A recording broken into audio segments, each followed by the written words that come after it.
Hello and welcome back to the AJ100 Festival. I'm Emily Booth. I edit the Architects Journal and I'd like to welcome you to our next instalment of the awards announcements. We hope that you have enjoyed the festival programme so far, and if you haven't already done so, please don't forget to register to view and participate in our programme of talks, discussions, interviews and case studies. You can find the full lineup of sessions here under the programme tab. Before we begin with the awards announcements, I'd once again like to thank our judges for their time and effort in deliberating and debating this year's entrants. I'd also like to take this opportunity to thank our sponsors for supporting the AJ100 Festival and the AJ100 programme. Our thanks to our headline sponsor, Rocker. Our programme sponsors, Schluter Systems and Siemens. Our festival sponsors, Equitone, Moser and VM Zinc. And our trophy sponsor, Fixie. We'd love it if you could tweet or post to Instagram your virtual celebrations throughout the week. And don't forget to tag the Architects Journal using the AJ100 Festival hashtag. Thank you and congratulations once again to all of this year's AJ100 winners, and I hope you enjoy today's programme. Here's a short message from our Best Use of Technology Award sponsor, Siemens.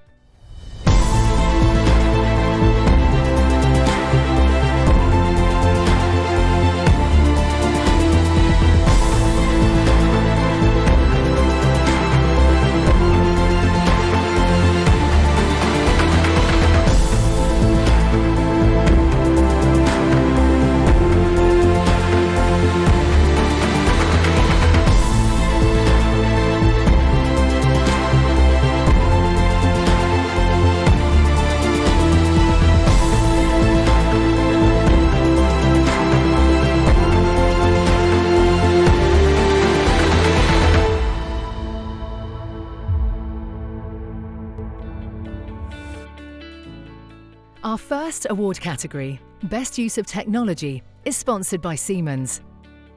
This award celebrates how practices have used technology to transform the way it does business. And the shortlist looks like this.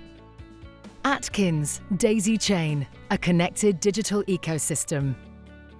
Bryden Wood, framework for robotics and automated construction. Cartwright Pickard, 7D BIM prototype model. Grimshaw, sustainability through technology. And Hawkins Brown, H-BERT, embodied carbon whole life measurement tool. We have a high commendation that goes to Cartwright Pickard for 7D BIM, the world's first prototype 7D BIM model developed with the Macintosh School of Architecture. The judges called the model highly innovative and said it had huge potential to transform the industry for the better. Very well done to them. Now on to our winner. The AJ100 judges agreed that this digital tool stood out among a strong shortlist this year. It's socially aware, fulfills the environmental agenda, and is the result of a long research project, one remarked. And the winner is Hawkins Brown for H-BERT. This innovative, free, embodied carbon whole life measurement tool enables design teams to analyse carbon emission of various material options during the design process. H-BERT has enabled the Hawkins Brown to monitor, measure and reduce whole life carbon on all its current projects. Congratulations! Here's a short message from our winners. Thank you so much for choosing H-BERT for this award. Really glad to see the climate emergency being highlighted at the AJ100, but it's also a reminder of how much more we need to do to achieve net zero targets. So all the buildings we're designing now really need to be net zero. We need to understand the carbon impact of our projects at the earliest possible stage before decisions about materials get locked in. By calculating whole life carbon throughout the design process, we can really change the way we think and fundamentally change the way we design. The latest version of AJ100 takes whole life carbon into account. That means you can quickly find out about the embodied carbon and the operational carbon of your building's expected life cycle. AJ100 has been developed in-house with the expertise of our specialist design studio. It's a tool developed for architects by architects. It has taken what was a slow and manual process and transformed it, creating immediate visual comparisons of a building's whole life carbon. We now have our second Meet the Disruptor of the Week. Please welcome Baxendale. Over and above just staying alive and getting from one day to the next, Baxendale's mission is thinking about how architecture can be used as a tool for empowering the lives of those people who are most marginalised within society. Marginalisation takes or finds its form in a whole multitude of ways, some that are more obvious than others. And one thing that though is consistent within the lives of those who are marginalised is the way in which a built environment actually decreases their sense of opportunity and support in life rather than increases their sense of support and opportunity in life. And that's the main thing that we seek to address. I think that as a mode of practice that is vaguely unconventional, but I suppose what's maybe more important to kind of talk about in terms of convention or unconvention is that in order to be concerned with those things, then you're forced into a place where you have to operate in an unconventional way.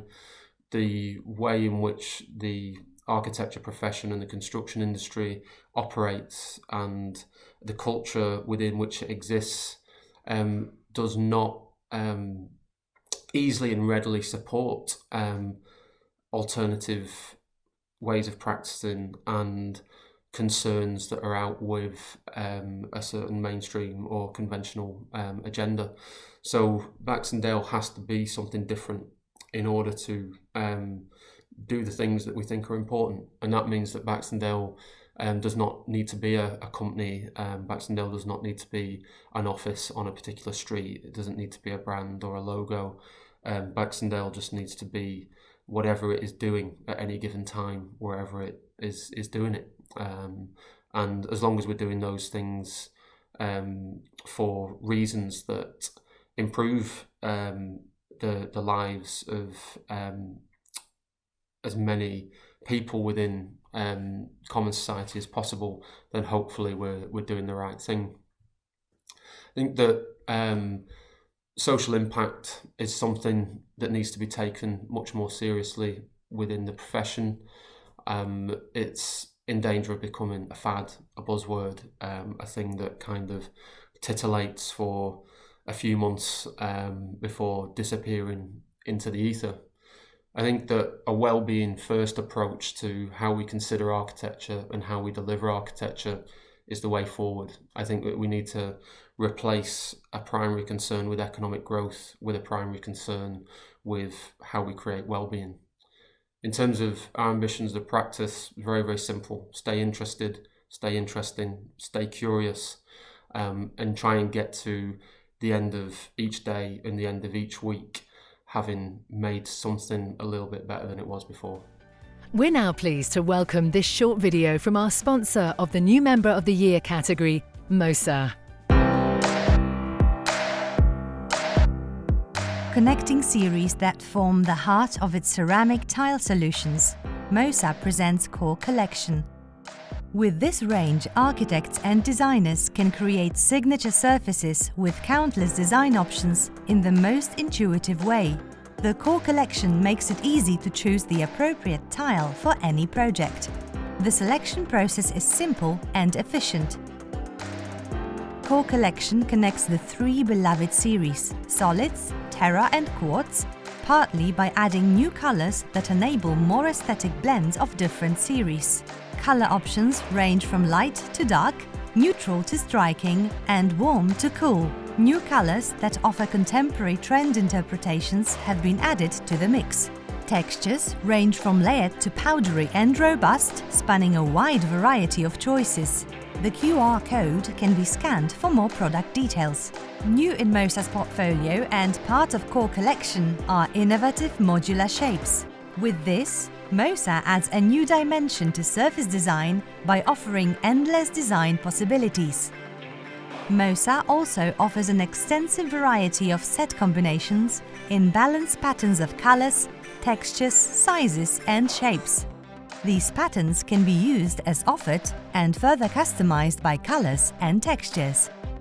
Designers can compose together their own mix and match selection from across all series. The creative journey enters a new level of creative freedom. One where architects and designers can create signature surfaces with countless design options in the most intuitive way. Core Collection. Signature surfaces made easy.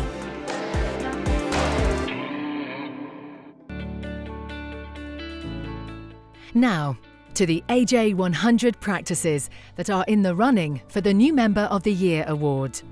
These are practices which have joined the rankings for the first time or have returned to the AJ100 after a hiatus of 5 years or more. This award is sponsored by MOSA and is awarded to a new member for its business success and quality of work. The shortlist is Eyre Chamberlain Gaunt, Cartwright Pickard, Horworth Tompkins, Hyphen, P&HS Architects, Stiff Trevelyan Architects, and Studio Egret West. And the winner is Horworth Tompkins.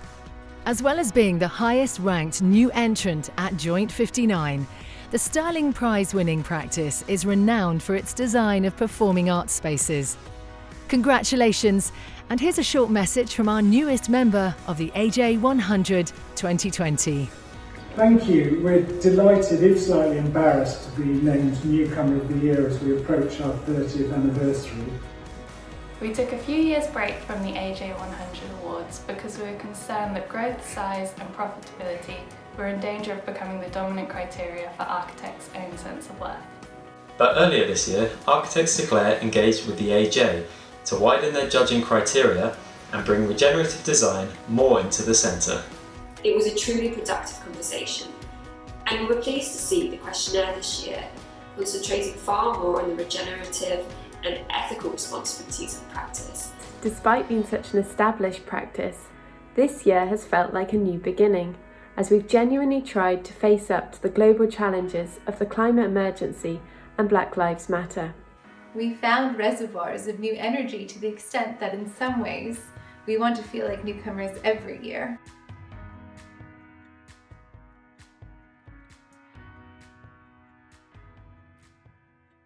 Thank you. Our final category for today is Client's Choice Award.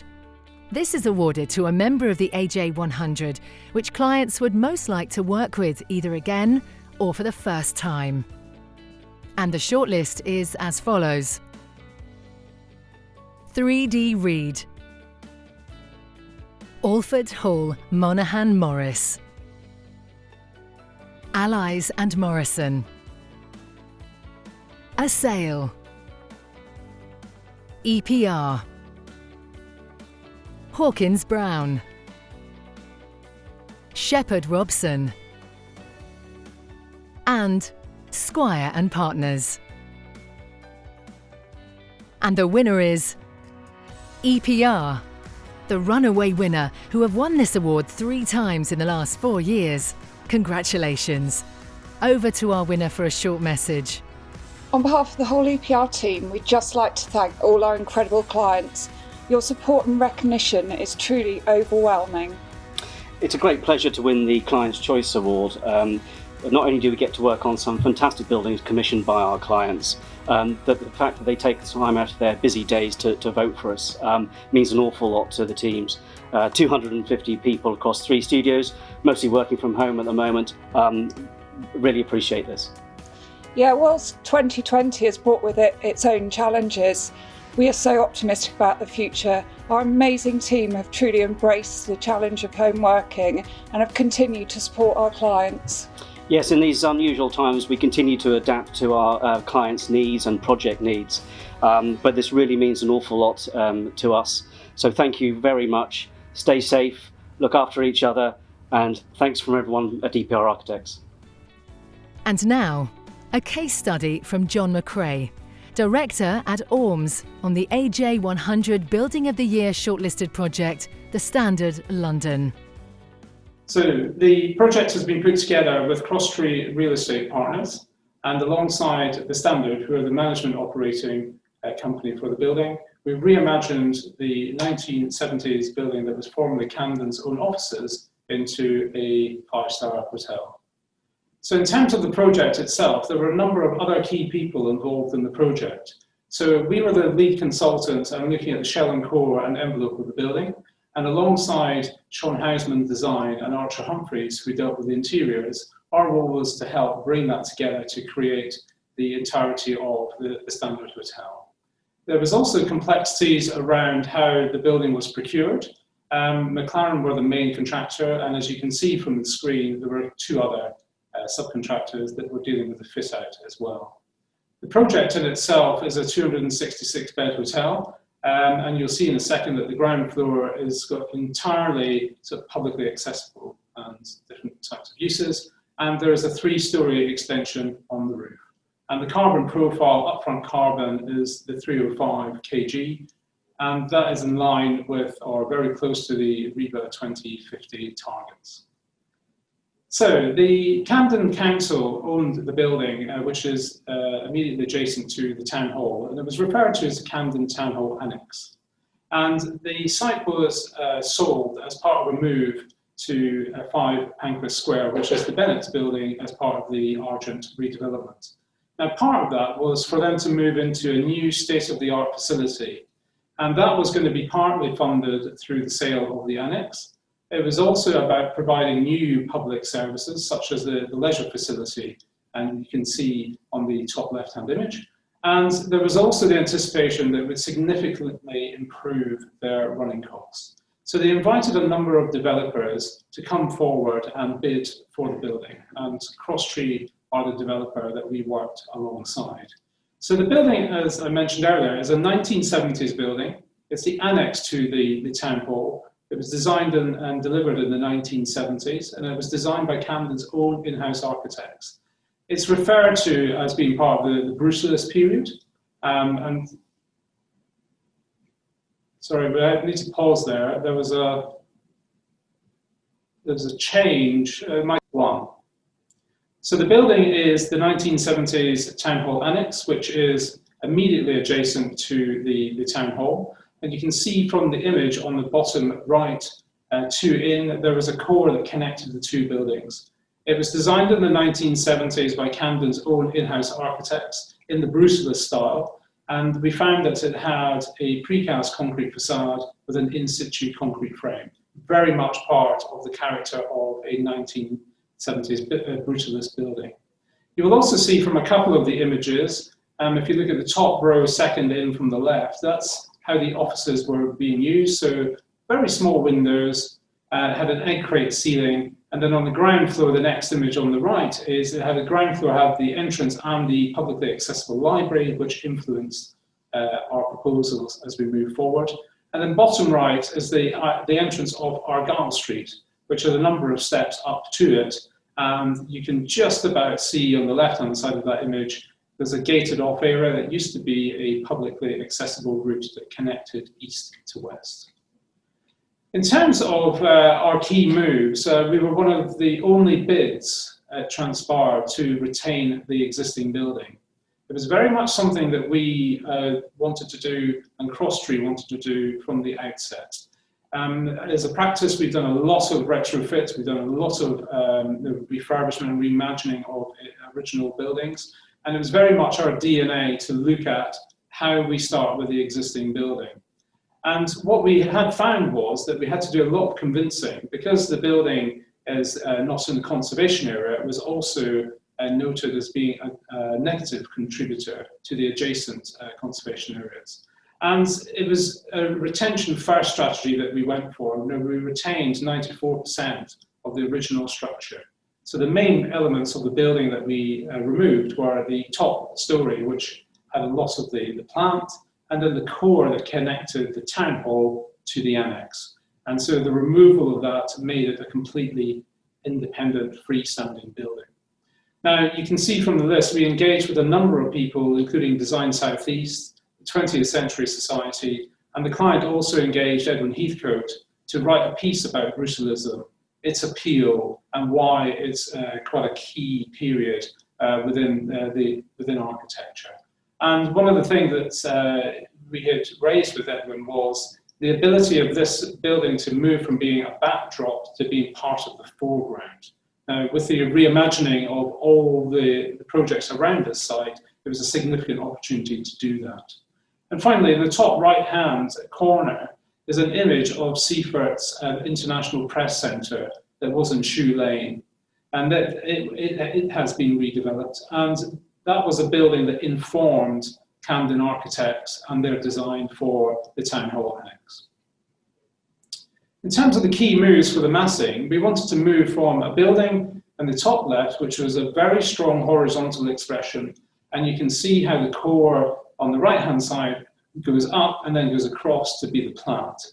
What we had seen from our analysis was it was a very high quality precast concrete facade. It had some beautiful detailing, curved edges to the windows, dishing around the windows, and it was something that we very much thought, well, this could start to inform how we articulate the building.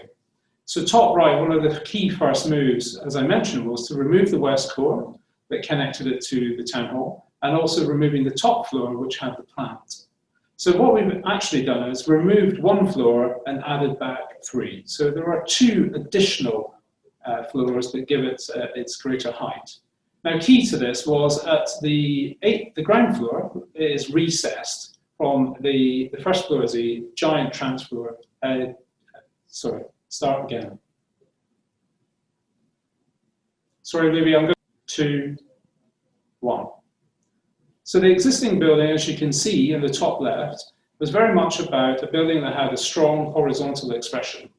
And what we found through the details that we found in the archive was at the first floor, there's a deep transfer beam, and the slab through the entirety is taking the load of the upper floors, transferring it back inboard at ground floor, hence why the ground floor is deeply recessed from the upper building.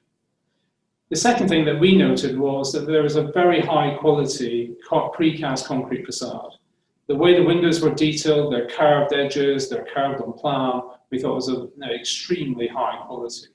So the first thing that we did was to remove the west core and the plant on the top of the roof. That gave us a clean canvas to then start adding things back to it. So bottom left, you can see that we removed 1 floor, added back 3, so there are now 2 new floors added to what already existed. We had noted in one set of drawings that originally the Camden planners had looked at adding 1 further floor when it was originally meant to be built, but that was retracted prior to it obtaining original consent. The next move that we made was to repeat that deep recess on the ground floor at level 8. So level 8 then enables the top 2 floors, which are new mass, to be expressed in a different material.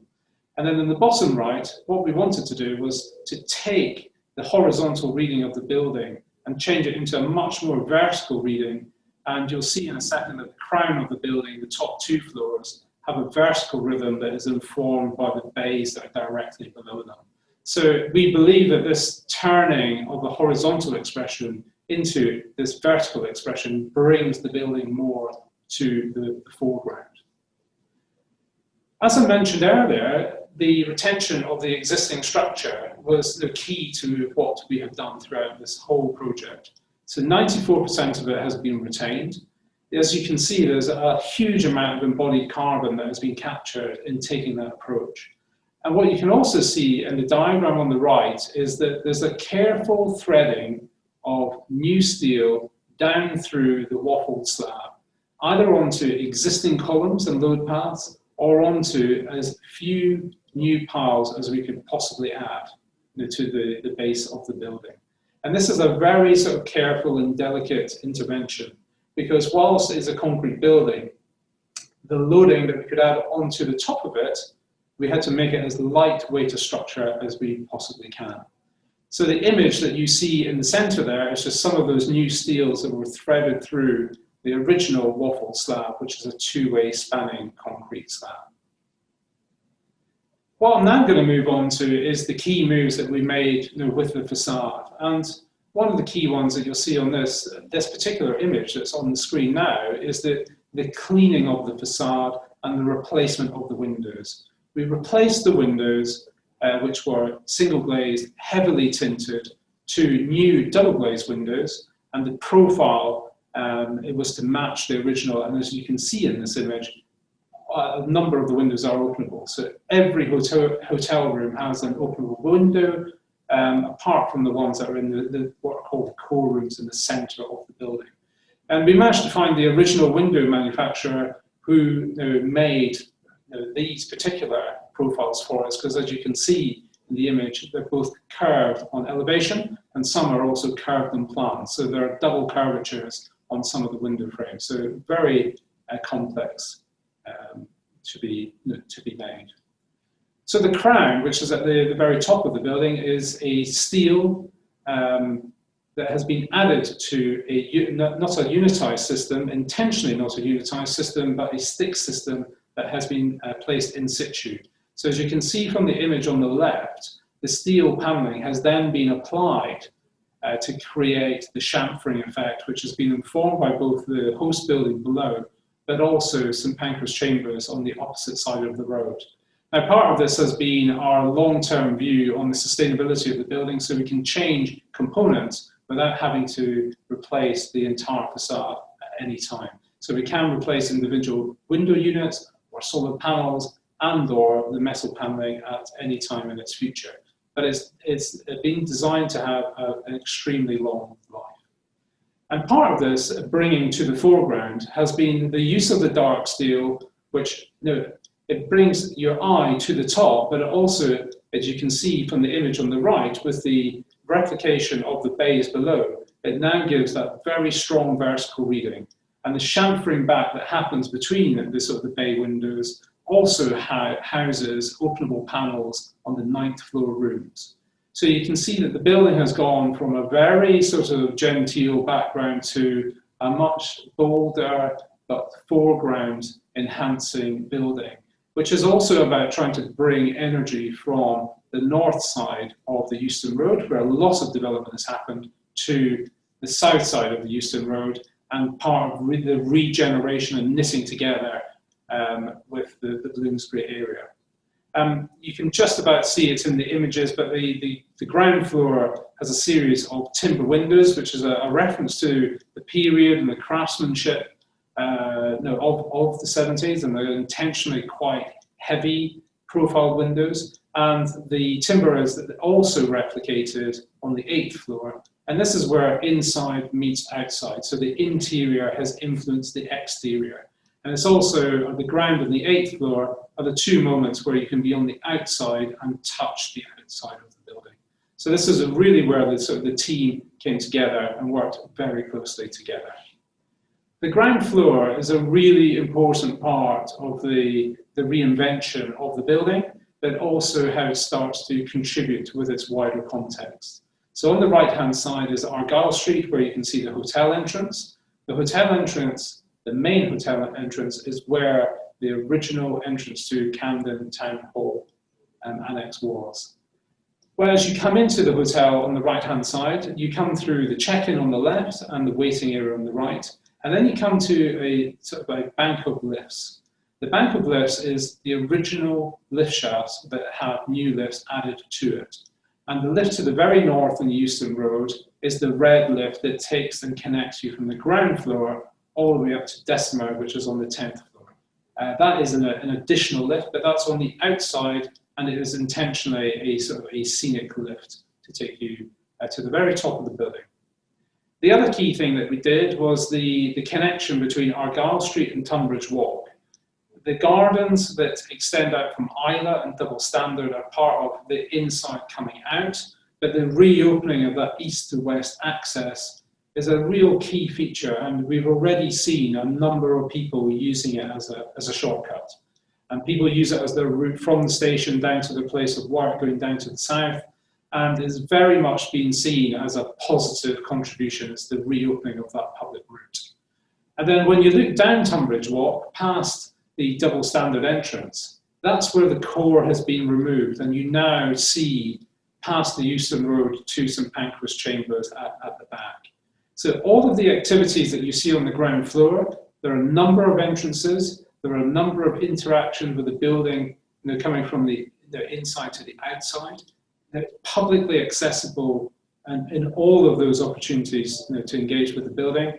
And the area that's marked the library lounge, the design of that was influenced by the original public library. And this is where a number of events are held. And it's where they have talks, they have music, live music in the evenings, and it's where people just can come and hang out and do some work. So in terms of the hotel entrance, you can see the before and the after on the left-hand side. And what you'll also see as we go through this is the standard in terms of where they are moving into a new area. Look at the area and look at how the context and the surroundings can influence the building. So obviously we have 1970s, we have the brutalism period, but we're also on top of King's Cross Station. So the use of the blue tiles, the use of the nosings, the brass nosings that are used on the front steps, they're exactly the same as the ones that are used on the underground. You'll see the use of terrazzo or references to terrazzo throughout. And the red that's used on the external lift is the Routemaster red. So there are small indications of the locality. There's a lot of indications of its context and a lot of indications of the brutalist period. And you can see the difference between the before and after.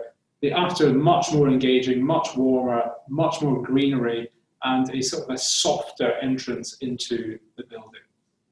The pedestrian route that I mentioned that connects Argyle Street with Tonbridge Walk. The introduction on the left-hand side of these concrete planters, the canopy that is part of the extension of Isla, and it is retractable, and that gives some form of shelter. Obviously in London you get some great days, but also you get quite a bit of rain, quite a bit of wind, and it just helps to create more outdoor space more of the time, and also it makes it a much more engaging public route when walking from east to west or west to east. And finally, the opening up of Tonbridge Walk. So on the left-hand image that you see, that is the stair core that connected the two buildings, and you can just see the red bus through the tiny opening between the ground floor and the core wall. Now that has obviously been reopened, and you can see the majestic St Pancras Chambers in the background, the greenery of the trees. It's a much more inviting route. And again, we've already seen a number of people who are starting to use that. And it's all part of the building standing alone on its own for the first time ever. It's about reintroducing and enhancing public routes. But it's also about how the inside of the standard comes out and engages with the people that are walking around it. So by way of an example, the windows that are down the side of Double Standard are sash and case windows that can be opened during the summer, so that the inside and outside are completely connected. Part of bringing the standard to this site was about how we could create a destination.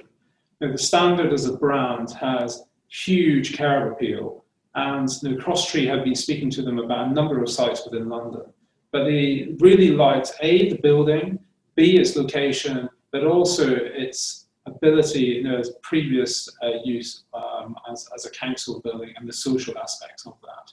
So key to the ground floor is creating this destination where you can bring people together, you can have different events, you can put on DJs, you can have TED Talks, you can just really debate really difficult or pertinent issues, and it changes throughout the day.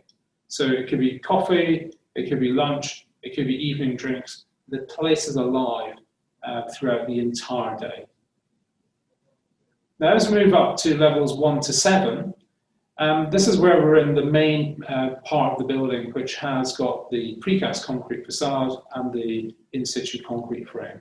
So as I mentioned, where the lifts are, that is the main cores that we have retained. And the staircase that you can see to the north of the plan is the original staircase, which has been extended by 2 floors. On the south, we reorientated the stairs so that we could have 2 means of escapes. So, because if you recall, the third one was in the core, which was in the left-hand side of this plan that connected it to the town hall annex.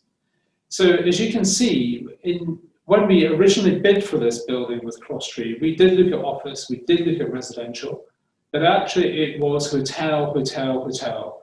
The way the layouts work, we could use the depth of the plan, we could maximize the use of the number of windows around the perimeter, and we could also use the depth of the plan to put, for the first time for the standard, there's a number of purely internal rooms. So there are 4 per floor in the center, and they came about from looking at the nighttime economy, looking at how musicians and actors and people that work in the theatre, where the post-performance, they may be finishing extremely late, they may be sleeping throughout some or most of the day, and they don't necessarily want windows. They want really good acoustically lined rooms, which are not really about daylight. And that's what you see on the image on the bottom left. That's one of the core rooms. And what Sean and Archer Humphreys have done is also look at the idea you can just see in there is that timber decking is the shower area, and the blinds and this warm lighting is almost sort of replicating a sort of a view into a courtyard.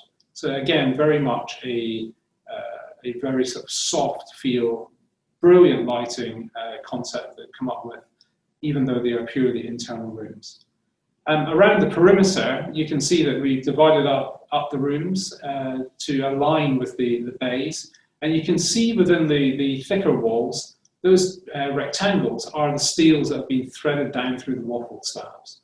And if you look really carefully, whilst the rooms are symmetrical, you'll see that one room has 3 windows and the other room has 2. And in the angle, we've actually mirrored that. So from the outside, you do not read the fact that this wall has been slid across. So that gave us the best possible layout.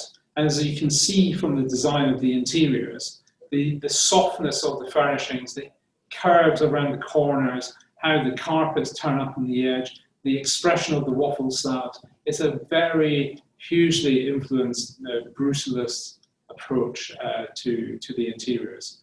The softness of the window liners that you can see, and also the colours of the fabrics that have been used. They're a nod to the 70s, but they're also a nod to the transport from London. As we move up to level 8, so level 8 is the recess floor. It's new and it's recessed. It's recessed back from the main body of the building, which is the outer bays that you see. And all of those are pulled back to provide external terraces. And as you can see from the top left-hand image, yes, there are external bathtubs over the Euston Road, but also looking south over towards Bloomsbury and the city. And these rooms are intentionally different as we move up into the new build elements. And the corner suite that you see on the bottom left is on plan, is that bottom left plan that you see with a very large terrace. You can see there's a fold down bed, there's a dining area, there's a sofa area, and it is a party room. So you can see very much there are standard rooms within that layer, but there are also larger suites that can be used to have more people over and to have parties in. And so the view looking south, you just on the underside of the steel base you just see there on the top left, and you're looking south towards obviously the Shard, St Paul's, and the city beyond. And then moving up to the top floor of the building, the 10th floor, has Decimo, which is their main restaurant. And then along the east is Sweeties, which is a bar that will be launched post-COVID. It's already had a number of private events, but all of this sits within the new extension on the top floor. And the top floor, floor-to-floor height is over 5 meters. And as you can see in this plan, there's intentionally a series of changes in level. And the idea is to create a different landscape throughout the entirety of the restaurant. So you're looking above people, you're creating more sense of enclosure, feeling more compact, even though it's a very, very large space.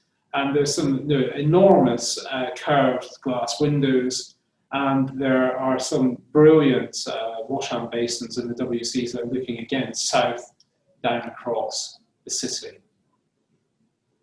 So the standard, what has this really been about?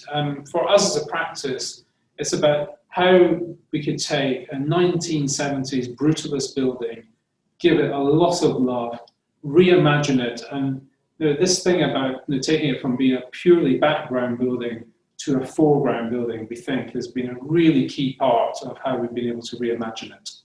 It's also been about to bring some of the energy on the north of the Euston Road south, and how this could be a catalyst for further development. By retaining the 94% of the structure, and by looking really carefully at how we insulate the existing facade and how we detail the new build elements, the carbon profiling is actually at a very high level. We've actually been looking at that as part of our new sustainability drive. So a lot of this has been intuitive, but we've also been doing a lot of back calculations to look at its carbon profile. And to date, we've been very fortunate to attract a lot of national and international attention with the building. As I said, the brand of the standard is very strong. The building, the brutalist building, is very strong and has grabbed a lot of attention as brutalism has come back to the fore. You will have seen the Welbeck Street car park being demolished. This is one of the few remaining brutalist buildings of that 70s period that have been reimagined.